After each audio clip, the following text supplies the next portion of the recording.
Mark 8, chapter 1 to 10. Have you ever felt like no matter how much you give your time, your effort, or your resources, it just never seems to be enough?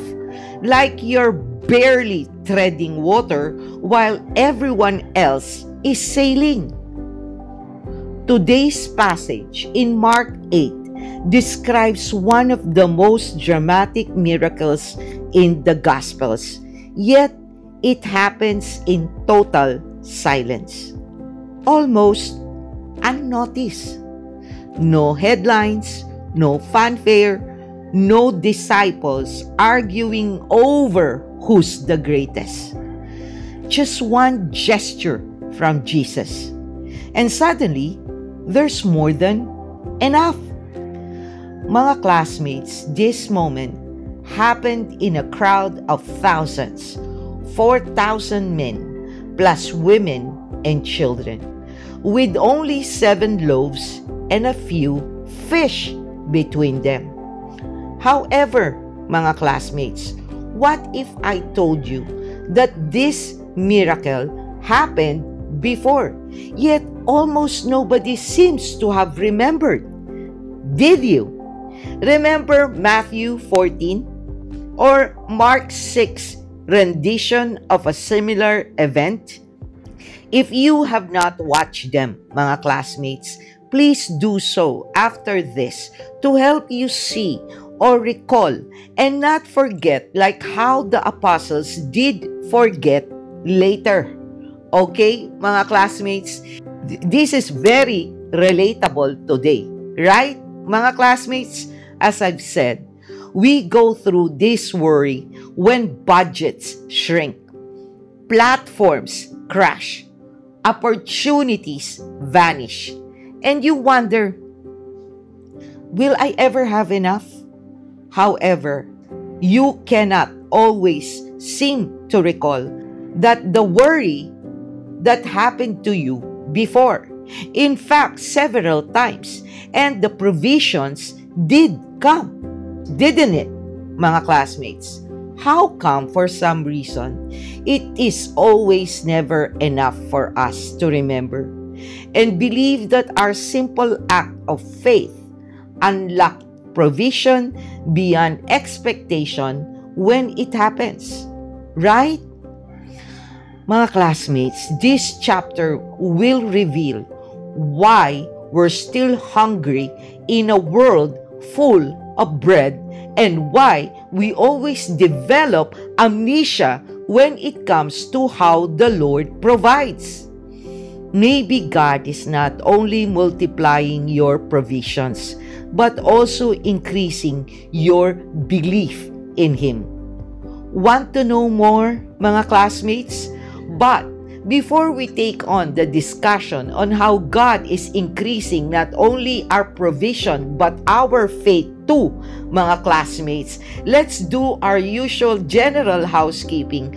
Don't forget to click that like button, subscribe to Pulot Aral, smash that notification bell so you can be updated every time I upload for our Bible reading and reflection.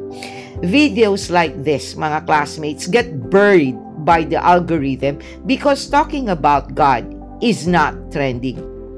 But we're here to change that, right, mga classmates? Share Pulot Aral if these reflections do help you. And if you haven't seen who the Apostle Matthew is and the gospel he wrote, then go to that video about his life. A hated tax collector whom Jesus still chose to be his apostle, and Matthew's Gospel playlist, respectively. Check them out. You'll appreciate how much God can transform us and how to live a life in God's ways. I encourage you, mga classmates, to spread God's word because if we love our neighbors, and we know that salvation is urgent, are we still going to stay silent? Drop your thoughts later and write them in the comment section below after on our discussion question before the end of this video. Mga classmates, this is Doc Jean. Welcome to Pulot Aral. Let's dive in.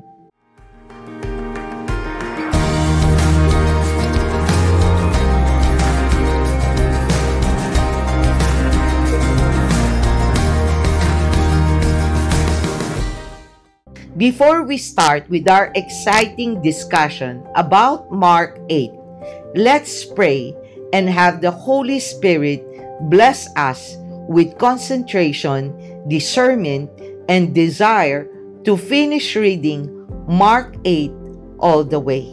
Heavenly Father, you are our protector, strength, and righteousness. Guide us, Father God, that we don't get bored, distracted, and deceived by your enemies. As you mentally reminds us that we should put on your full armor, Father God, so that I and my classmates can take our stand against the devil's schemes.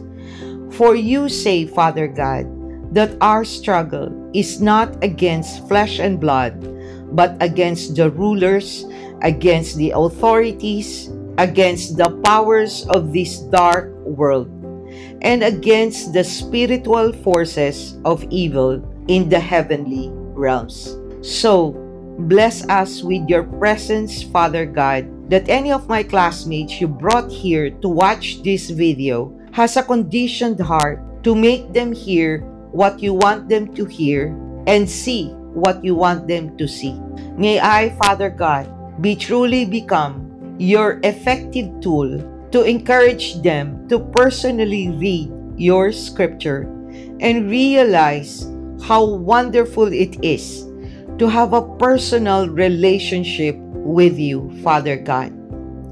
Let not our own biases, culture, religion, and politics be used by Satan to create dissension due to the Bible discussion on this video. Let us just speak your truth and not ours. Let them be moved, Father God, to help this channel grow so we can spread and build a Bible reading community who speak your words. Increase our desire, discern well, obediently do, and delight more to live a life according to your will. Before we start the general overview, context, and discussion, mga classmates, let's first read Mark 8 verses 1 to 10 for the first part of Mark 8. I will be reading from the ESV version. Jesus feeds the 4,000. In those days, when again a great crowd had gathered and they had nothing to eat, he called his disciples to him and said to them, I have compassion on the crowd, because they have been with me now 3 days, and have nothing to eat. And if I send them away hungry to their homes, they will faint on the way. And some of them have come from far away. And his disciples answered him, How can one feed these people with bread here in this desolate place? And he asked them, How many loaves do you have? They said, 7. And he directed the crowd to sit down on the ground.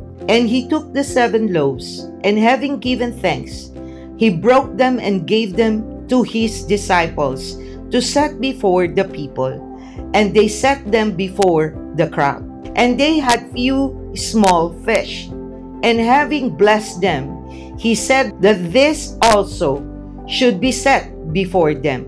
And they ate and were satisfied. And they took up the broken pieces left over, 7 baskets full. And there were about 4,000 people. And he sent them away. And immediately he got into the boat with his disciples and went to the district of Dalmanutha. Let's now go to the general overview and context. Imagine this, mga classmates, 3 days into Jesus' crusade in the region of the Decapolis, a Gentile territory. These are not Jews waiting for the Messiah. These are pork-eating, idol-worshipping outsiders. They've run out of food and home is miles away, collapsing from hunger. The disciples panic. Where can anyone get enough bread here in this remote place? Sound familiar? It is exactly what they said at the feeding of the 5,000. Though this event is significantly different in meaning from the previous feeding narrated in Mark 6, as the miracle happened in Jewish territory. Why? Because in Mark 6, Jesus was considered by many as a Jewish rabbi. Here, in Mark 8, it was radical. Jewish religious leaders would never expect a rabbi to teach, have compassion for, or perform miracles for Gentiles. But Jesus did a similar move regardless of who's present with him and where he is. He still took 7 loaves. They're like small barley pancakes, gave thanks, and started breaking and breaking and breaking until 4,000 men plus women and children were able to eat. And mind you, mga classmates, there were still 7 basketfuls remaining after all was said and done. What's even ironic, mga classmates, is that the apostles who were most of the time with Jesus when he does his work seem to have forgotten the previous similar miracle Jesus did with just 5 loaves and 2 fish. Mga classmates, by the way, if you have not seen Mark 6 series, then do so after this, okay? Anyway, Jesus doing this with people who were considered Gentiles or foreigners or pagans signifies that for him, his task of saving people is not exclusively only for the Jews, but extended to all, even to the Gentiles. Now, let's have the Bible discussion and reflection on these passages. Mga classmates, in our lives, we seem to never have a shortage of what we think we need.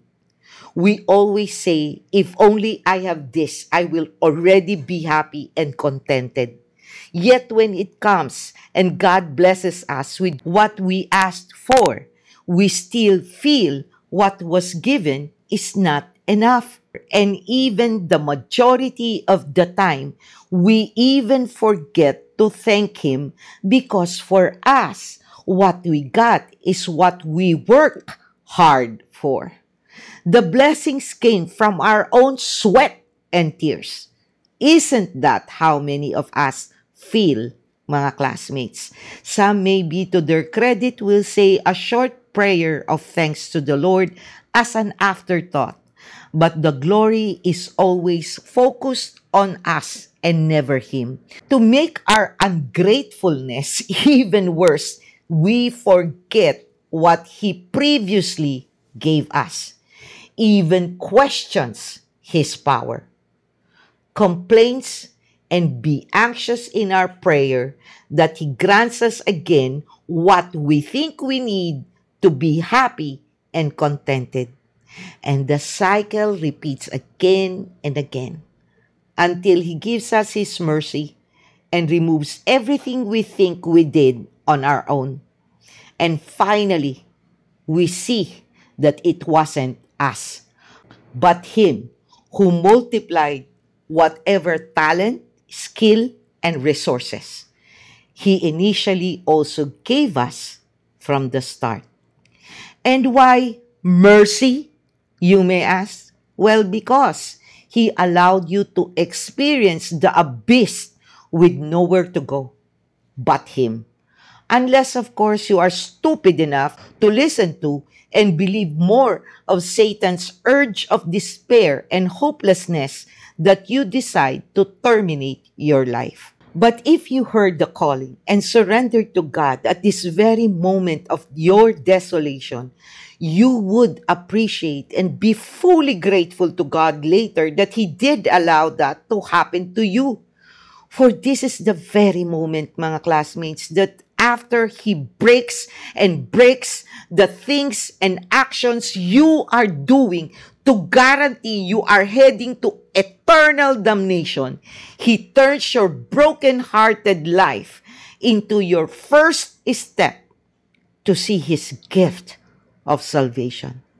Mga classmates, I should know because I went through that from 2019 till the latter part of 2023, when I finally saw the bread of life He was giving me that allowed me to have the Holy Spirit's gift of self-control, to not hunger anymore for what's of the world. Moreover, this indescribable peace that you know is not of your own making. Because even if you're still in that state of despair, that feeling of pain in your heart truly disappears. I cannot explain it, mga classmates, and I don't think many who went through the same transformation as I did can either. And this, mga classmates, is just like the miracle Jesus did here in this passage. He doesn't only feed you food for your stomach, but feeds your soul. That's the grace He gives through the gift of salvation. Because as is stated in 2 Corinthians 5, verse 17, therefore, if anyone is in Christ, the new creation has come. The old has gone, the new is here. 2 Corinthians 5, verse 17. Mga classmates, because of our pride, and whether we admit it or not, wanting to be God, as we always think we know better and believe that everything we achieve in life is because of us, our hard work, because we believe in Satan's lie, in the saying, sa Diyos ang awa, sa tao ang gawa, we continue to forget that God is sovereign, powerful, and always in control. And even if you work yourself to death, you'll amount to nothing if He does not allow or grant or give it to you. He doesn't need to pity you to give you all the things you think came from your actions. He gives because that's what He promised us. And He is faithful even if we are not. Did not He say in Matthew 7, verses 7 to 8, ask and you shall receive, seek and you shall find, knock and the door shall be open. Matthew 7, verses 7 to 8. By the way, mga classmates, if you have not been with me in Matthew 7 Bible reading and reflection, do watch it, okay? The same with my own personal testimony on how God gave me the mercy to break my ways and gifted me His grace of salvation. Anyway, He gives not out of pity, mga classmates, but out of love and being faithful to His creation.